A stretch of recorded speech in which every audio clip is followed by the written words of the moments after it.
ને એમાં ખોટ ના હોય. માડી મારો આદર્યો આ પ્રસંગ આવી તું કે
પધારેલ તમામ મહેમાનોનું હાર્દિક સ્વાગત છે. તેમજ સ્વાગતની સાથે એક નમ્ર વિનંતી છે કે શક્ય હોય તો જે પણ વડીલો માતાઓ બહેનો ઊભા છે, ભાઈઓ ઊભા છે, એમને ખાસ વિનંતી છે કે નીચે બેસી જાઓ તો વધારે મજા આવશે.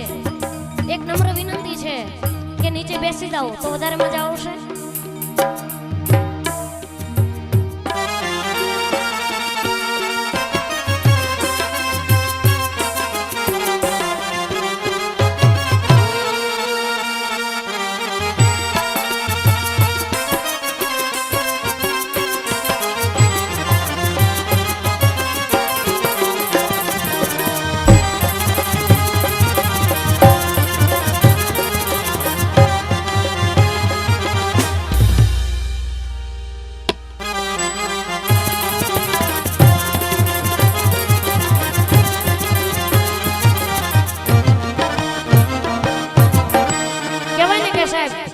આજે 11 દીકરીઓ છે, એની માં અને બાપ બંને બનીને બેઠી હોય ને તો એ મારી ભૂરી માં છે કે સર્વસ્વ છે આ મારી માં. અને આ કહેવાય ને ખોટું નથી કે માસી કહું કે તને માં, પણ આ જે વાક્ય છે ને સફળ બનાવ્યું છે આ મારી ભૂરી માએ.